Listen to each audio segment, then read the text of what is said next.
Once, in a vibrant village surrounded by thick forests and flowing rivers, there lived a woman named Amina. She was known far and wide for her beauty, wisdom, and kindness. Amina was not just a wife, she was the heartbeat of her home. She managed the household with grace, cooked the most fragrant meals, and was always ready to lend a hand to anyone in need.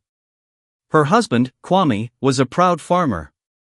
He owned vast fields of yams and maize, which he tended to with great pride. Together, they seemed like a perfect pair, a strong, loving couple who would grow old together. Amina's role in the village was special. She was considered a wise woman, often sought for advice on everything from childbirth to matters of the spirit. People came to her for guidance, and she gave it freely, with a smile that could light up even the darkest of days. But Kwame, though a good man in many ways, began to change. His heart, once warm, grew cold and hard. He started to neglect Amina, no longer seeing the woman who had stood by him through every storm. He would spend long hours at the local drinking house, whispering with friends and ignoring his duties at home. It was one such evening, as Amina was preparing a meal for the family, that Kwame came home drunk. His eyes were wild, and his words slurred with anger. The smell of alcohol hung heavy in the air.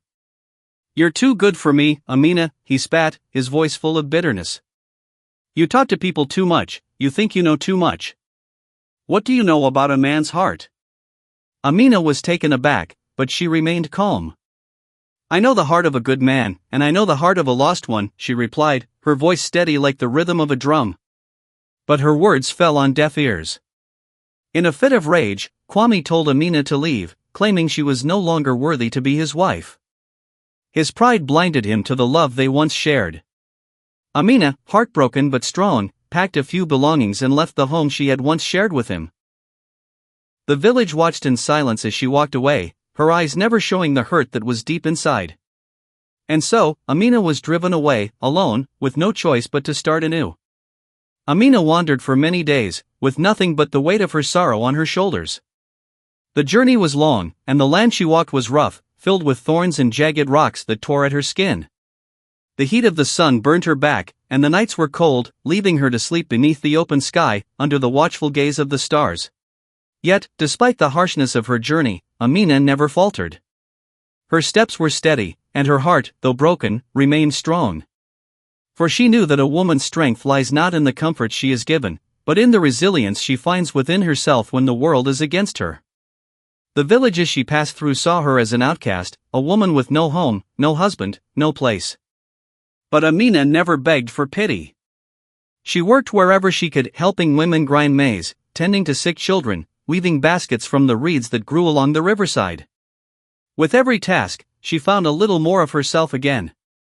Her hands, once soft from the care of her home, became calloused and strong, her body lean and tough from the demands of survival. Yet, it was not just her body that grew stronger. The nights were the hardest, when loneliness crept into her heart like the cold winds of the mountain. There were moments when she cried, her tears falling silently onto the earth. She missed the laughter she once shared with her children, the warmth of Kwame's embrace. But even in the darkness of those moments, Amina knew she could not give in. Her ancestors had survived much worse, had fought through droughts, famines, and wars. How could she, a descendant of such strength, crumble now? So, she kept going. Her spirit, like the river that carved its path through the mountains, kept flowing forward, carving a new path for herself, one that would lead her to a life beyond her pain. It was during one of these quiet nights, as she sat by a crackling fire, that Amina made a vow. She would return not for forgiveness, not to seek pity, but for something greater. She would return to claim what was hers. But she would not return the same. The woman who had once been cast away would rise stronger, with a fire in her heart and a plan in her mind. And so, the journey of survival became the beginning of something far greater. 5 years passed, like the seasons shifting from one to the next. In those years, Amina had transformed, her body hardened by the earth, her eyes sharper than ever, and her spirit unbroken. She had traveled far and wide, learned the ways of different lands, and grown wiser with every step. The woman who had once been soft and tender, driven away by her husband's cruelty, had become a force of nature, fierce and untamed, much like the storm that brews on the horizon. Amina's return was not a quiet affair. She did not sneak back into the village in shame. No, she came like the first rains of the season, loud, proud, and impossible to ignore. The village had changed in the years she had been gone, but so had the people. Her absence had created ripples, and whispers of her return spread faster than the wind. Some were curious, others doubtful, but there was no one who could deny the stir it caused. On the day Amina returned, the sun was beginning to set, casting a golden light over the village. She walked with a purposeful stride, the sound of her feet on the earth like a drumbeat signaling her arrival. Her hair, once long and flowing, was now tightly braided, a crown of strength upon her head. Her clothes were simple, yet sturdy, woven from materials she had gathered on her travels. Her face, though marked by the passage of time, held an air of authority. Her skin, sun-kissed and lined with experience, glowed with a quiet power. When she entered the village, the people stopped what they were doing. Children paused in mid-play, elders looked up from their conversations, and even the animals seemed to sense the weight of her presence. Kwame, who had long since forgotten the kindness and wisdom Amina once gave him, was the first to see her. His eyes widened in shock. The woman who had once been driven away, humble, soft, and filled with love, was no longer the same. Amina stood before him like a mountain, unmoved and resolute, a woman transformed by the very hardships that had been meant to break her. For a moment, the village was still, as if the earth itself had held its breath. Then, the murmurs began, first in hushed tones, and then growing louder. She has returned, but who is she now? Look at her, she is not the same woman who left. Some spoke in awe, others in fear, for they knew that a woman who could endure such pain and return with such power was not to be taken lightly. Amina did not speak immediately. Instead, she simply looked around, meeting the eyes of the villagers, her gaze steady, her silence saying more than words ever could. She had returned not just for herself, but for something greater. And though she had changed, her purpose had remained the same, to reclaim what was rightfully hers. As the sun dipped below the horizon, casting long shadows over the village, Amina did not come alone. By her side, walking with a quiet grace, were two children, twins, no older than 5 years. They were as striking as the moon and the stars. Their eyes, bright and full of wisdom, seemed to hold secrets far beyond their years. Their skin, dark and glistening like polished ebony, shone in the fading light, and their hair was like a mass of curls, wild and free. At first, the villagers could not tell if these children were truly hers. For Amina had left without children, had been alone in her exile. But here they were, walking beside her like shadows of her own strength. They were not born of the man who had driven her away, this was certain. But they were hers in a way that went beyond blood. The twins were special. They were born under the rarest of circumstances, a blessing and a curse wrapped in one. Their birth had been foretold by the village elder, a woman who had lived long enough to know the ways of the spirits.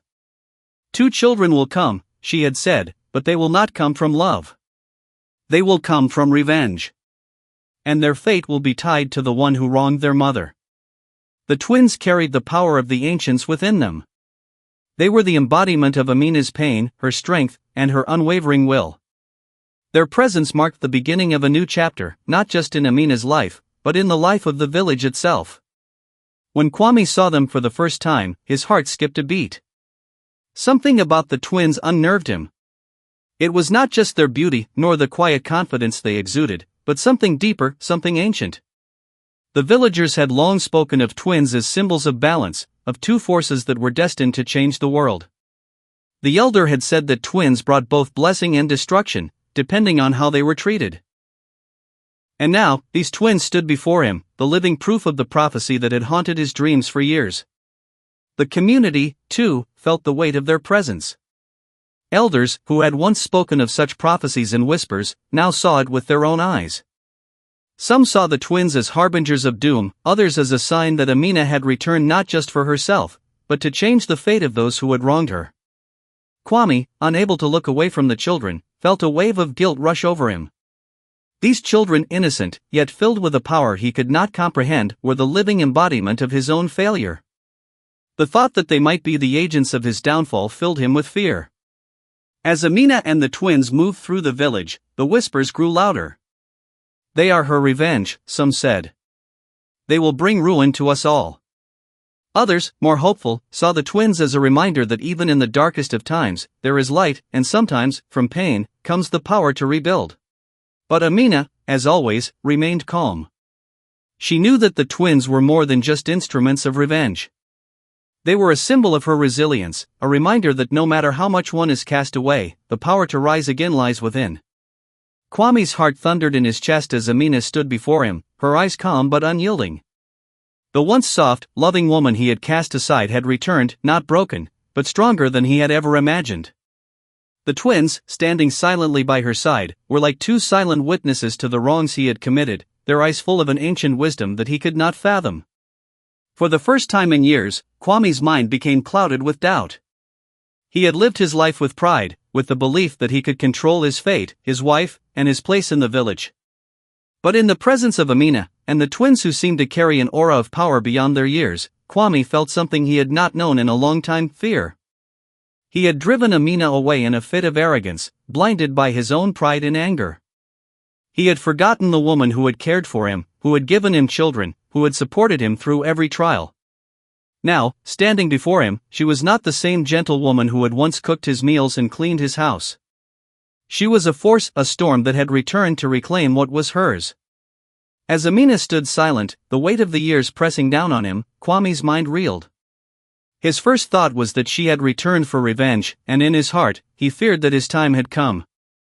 He remembered the harsh words he had spoken to her, the way he had cast her out without a second thought. But as he looked at the twins, his guilt deepened. These children, these innocent children, were the result of his actions. They were not just a reminder of his cruelty, but of the deep wound he had inflicted upon his own family. In that moment, Kwame realized the magnitude of what he had done. It was not just that he had lost a wife, a partner, but that he had lost his own sense of humanity. He had let pride and foolishness drive him to a place where even love could not find him. Now, in the quiet, unspoken presence of Amina and the twins, he saw the depth of his wrongs. The villagers, sensing the change in him, began to murmur. They had seen Kwame as a proud man, but now, they saw him as a broken one. Some were sympathetic, for they knew that guilt could be a heavy burden. Others whispered that it was too late for him to seek redemption. The damage was done, and the winds of fate had already begun to shift. Kwame, with his head bowed and his hands trembling, spoke for the first time since Amina's return. "Amina," he said, his voice barely above a whisper, "I see now what I have done. I was a fool. I was too proud, too blind to see the love you gave me. And now I stand here, with nothing but my shame." Amina did not respond immediately. She did not need to. Her silence was enough, for it was a silence that spoke of all the years of pain, all the struggles she had endured. She had come not to hear his apologies, but to show him the consequences of his actions. Kwame's guilt was not just about losing Amina, it was about realizing that his pride had destroyed something beautiful, something irreplaceable. The realization settled on him like a heavy stone. Could there be redemption for a man who had been so blind? Could he ever mend what had been broken? As he looked at Amina and the twins, his heart ached with the knowledge that he had lost much more than a wife. He had lost his place in the world, his integrity, and perhaps even his future. Amina, on the other hand, had gained more than just strength, she had gained the peace of knowing that she had reclaimed herself. Amina did not come back to seek forgiveness, nor did she come to simply relive the past. She came with a plan, one that would test the very heart of Kwame and the village that had once turned a blind eye to her suffering. Her revenge was not born from anger alone, but from a deep desire to restore balance and show that no one man or woman could treat another with cruelty without consequence. In the quiet of the nights, Amina spoke little, but her actions spoke volumes. The first thing she did was rebuild. She didn't need to announce her intentions, her work was her statement. Amina began to gather the people of the village, offering help where it was needed, whether it was tending to the crops that had withered from neglect or organizing the women to weave baskets and cloths. She showed them that she had not come to destroy but to teach the value of hard work, unity, and respect. But her real work was in the shadows. The twins, with their ancient eyes, were always by her side. The villagers, though they whispered about their mysterious nature, came to understand that the twins were more than children. They were symbols of balance, forces that could bring both destruction and healing, depending on who they chose to favor. Amina's revenge was not a simple act of retribution. It was a teaching, a reminder that actions have consequences. She spoke to the villagers, telling them of the harm that Kwame had caused, not just to her, but to the entire community. She told them of how he had allowed his pride to blind him to the love and support he had once been given. And as Amina's words spread like fire across the village, the people began to turn their backs on Kwame. The villagers no longer respected him as they once had. Where once he had been the strong, proud farmer, he was now seen as weak, a man who had lost everything because of his own foolishness. His wealth began to dwindle. The fields that had once flourished under his care now lay fallow, no longer producing the bounty they once had. The rains that had blessed his land now seemed to turn against him. It was as if the very earth had turned its back on him, mirroring the fate of his soul. Kwame could not escape the consequences of his actions. His pride, once his greatest strength, became his greatest downfall. Yet, in the midst of his suffering, he was confronted with something he had never expected: Amina's forgiveness. But this forgiveness was not a simple pardon. Amina allowed him to live, but she allowed him to live with the weight of his guilt. She did not crush him with anger, but rather, made him face the truth of his own actions, day by day. It was a slow and painful process, but one that would change him forever. One evening, as Kwame sat alone in his once prosperous home, now empty and quiet, Amina appeared before him once again. Her face was calm, but her eyes, deep with the wisdom of years, held a quiet storm. "Do you understand now?" she asked, her voice low but firm. Kwame, his hands trembling, looked into her eyes. "I see now, Amina. I see the destruction I have caused. I see the woman I cast aside, and I realize too late that I lost not only a wife, but a part of my soul." Amina said nothing. She simply turned and walked away, her twins following her in silence. Her revenge had been complete, not in the suffering she had caused him, but in the lesson he was forced to learn. She had not destroyed him, but shown him the cost of his arrogance. As for the community, they were forever changed. They had witnessed Amina's strength, her resilience, and her wisdom. And while they no longer looked upon Kwame with the same respect, they learned the lesson she had taught them, that even in the face of betrayal and cruelty, a woman's power could not be silenced. Kwame, though broken and humbled, did not die from his guilt. Instead, he lived a long life, but it was one of quiet reflection. He spent his days tending to his fields, trying to rebuild what he had lost. And though he never regained the respect he had once had, he found a peace of sorts, a peace born from the knowledge that he had been given a second chance, not from mercy, but from the will of the woman he had wronged. As the seasons turned, life in the village slowly returned to a new sense of normalcy. The crops that had once withered under Kwame's neglect began to flourish again, nurtured by the hands of those who had learned the true value of community and respect. The sun rose and set over the land, but everything was subtly changed. It was as though the very earth had been renewed by the lessons learned through Amina's return. Amina's journey was not just one of personal revenge, but a journey of wisdom, a wisdom that she passed on to others, not through harsh words or acts of violence, but through her actions and the power of her silent strength. She had shown the village that while a woman may be cast away, she is not powerless. That while betrayal may seem like the end, it is only the beginning of a greater transformation. The true lesson of Amina's return was simple, yet profound: never underestimate the strength of a woman's spirit, and the consequences of treating others with cruelty will always come to light in the end. Amina had not sought to destroy Kwame, nor the village, but to restore balance, to remind them all that love, loyalty, and respect are the foundations of life. Without them, everything crumbles. And in the same way that her own life had crumbled when her husband cast her away, so too had Kwame's life fallen apart because of his pride. For the villagers, Amina's journey became a tale passed down through generations. The story of a woman who, despite being wronged, did not allow herself to be broken. Her return was not just an act of revenge, but an act of transformation for herself, for her children, and for the entire community. She had shown that strength was not in the power to harm, but in the power to heal. As for Kwame, though his path was long and filled with struggle, the years brought a kind of quiet redemption. His repentance was not in the form of grand gestures, but in the simple act of trying to be a better man each day. He understood that no amount of wealth or pride could replace the love and respect of others, and that his greatest lesson had come from the woman he had once cast aside. His humility became the lesson that echoed throughout the village, reminding everyone that true strength lies not in one's ability to command, but in one's ability to love and respect others, even when it is difficult. And so, Amina's journey did not just change her life, it changed the lives of all who knew her. Her story, the one of hardship and betrayal, became a beacon of hope, teaching that from pain comes strength, and from strength comes wisdom.